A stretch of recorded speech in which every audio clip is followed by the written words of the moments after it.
Hello, everyone, and welcome back to Lingual Wave. I'm William. Hey, William. Hey, everyone. We are very happy that you are here today. If you have trouble thinking in English, this episode is for you. Do you know that feeling? You translate every word in your head before you say it? That slows you down, doesn't it? Exactly. Many English learners have this problem. They first think in their native language and then try to translate into English. By the time they want to talk, the moment is over. But don't worry! In today's episode, we'll show you how to train your brain to think directly in English, just like a native speaker. And believe me, as soon as you start thinking in English, everything gets easier. Speaking, listening, even writing. So if you've ever wondered how to stop translating and start thinking naturally in English, stay tuned. We have some powerful techniques for you. Okay, Emma, let's start with the most important question. Why is thinking in English so important for learners? Good question, William. The truth is, if you always think in your mother tongue first and then translate, you will never be able to speak fluently like that. Exactly, there is a delay. Your brain works twice as hard. First, it forms a sentence in your native language, then it searches for the appropriate English words. And sometimes the translation doesn't make any sense at all. Oh, yes, absolutely. For example, if someone literally translates "I am cold" from another language, they might say, "I have cold," which sounds unnatural in English. That's exactly why it helps so much to think in English. It trains your brain to form sentences like native speakers without worrying about translation. And let's talk about confidence. When you start thinking in English, you feel more confident because the words come faster. No more hesitation to translate in your head. You answer naturally and fluidly. Another important reason, it improves your listening comprehension. When you think in English, your brain processes English conversations faster, so you can understand people better. That's really true. And not only in conversations, but also when you watch movies or listen to music, you recognize words immediately instead of translating everything. Now, you might be wondering, okay, I understand why this is important, but how do I train my brain to think in English? Don't worry, we'll explain it step by step. But before that, let's talk about some common mistakes that prevent people from thinking in English. Now that we understand why thinking in English is so important, let's talk about what holds back many learners. Common mistakes that prevent them from training their brains. Yes, many learners don't even notice that they are making these mistakes. But once you fix them, you'll see a big improvement in your fluency. So, mistake number 1. Relying too much on translations. If you always translate in your head before you speak, your brain will never get used to thinking directly in English. It's like riding a bike with training wheels forever. You have to trust your brain to form sentences naturally instead of always looking for the right translation. And William, another common mistake, thinking too much about grammar. Many learners try to make every sentence perfect in their heads before they speak, but that actually slows them down. Yes, grammar is important. But if you constantly pause to check every little rule, you never speak naturally. Native speakers don't think about grammar rules when they speak, right? Exactly. They simply speak. And guess what? Even native speakers sometimes make grammar mistakes. Okay, mistake number 3.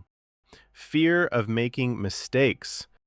Some people are so afraid of saying something wrong that they prevent themselves from thinking or speaking in English at all. True, but mistakes are the way to learn. The more you practice thinking in English, the better you get. Don't be afraid to sound imperfect. Fluency comes with practice, not perfection. Absolutely. And another mistake that blocks thinking in English? Not engaging with English. When your everyday life is shaped by your mother tongue, your brain automatically switches to that language instead of English. Let's recap the biggest mistakes that prevent you from thinking in English. Relying too much on translation. Overthinking grammar and sentence structure. fear of making mistakes. Too little contact with English. If you make any of these mistakes, don't worry. The good news is we'll show you how to fix them. We will introduce you to some powerful step-by-step strategies to help you think naturally in English. William, how can learners train their brains to think in English? Okay, let's start with step 1. Name things around you in English. I love this exercise. It's so easy to start. Just look around and name the items in English. For example, when you're in your room, think bed, window, lamp, or phone. And to go one step further, you can describe what is happening. Instead of just thinking cup, you can think, I'm drinking coffee from my cup. Yes, this helps your brain to combine everyday life with English and make it more natural over time. Okay, step 2. Talk to yourself in English. It may feel strange at first, but it's one of the best ways to start thinking in English. You can do this anywhere, while cooking, getting dressed, or going for a walk. Simply describe what you do in plain English. For example, I am putting on my shoes. It's a sunny day. And the great thing about it is that there is no pressure because you just talk to yourself. And if you're afraid of making mistakes, don't worry. No one is listening. You train your brain to use English naturally. Great! Now, step 3. Use an English dictionary. That's a real game changer. Many learners still use dictionaries that translate words into their native language. But switching to an English dictionary will help you think in English instead of translating. Your brain links words in English, not in any other language, and your vocabulary will naturally improve. Okay, next, step 4. Think in simple sentences first. Many learners try to think in complex sentences too early, and this leads to them feeling blocked. Instead, start with short, simple thoughts. Instead of thinking, I should go to the store because I have to buy vegetables for dinner, just start with, I need vegetables. Once you feel comfortable, your sentences will naturally get longer over time. Okay, move on to step 5. Develop an English inner voice. I love this step. Instead of thinking in your native language, try having a little conversation in English in your head. For example, when you're planning your day, think, what should I do first? Maybe I'll start with breakfast. Yes, it's like turning your thoughts into an English dialogue. It is one of the fastest ways to access English effortlessly. You can even ask yourself questions in English, such as, how do I feel today? Or, what should I wear? It's a great habit. And finally, step 6, surround yourself with English. The more you expose yourself to English, the more natural it becomes. Listen to English podcasts, watch English videos, and read books or articles in English. Exactly! The more English you hear, the more automatically your brain thinks in English. So let's summarize the 6 steps to train your brain to think in English briefly together. Name things in your environment in English. Talk to yourself in English. Use an English dictionary. Think in simple sentences. Develop an English inner voice. Surround yourself with English. Okay, William, we talked about strategies to start thinking in English.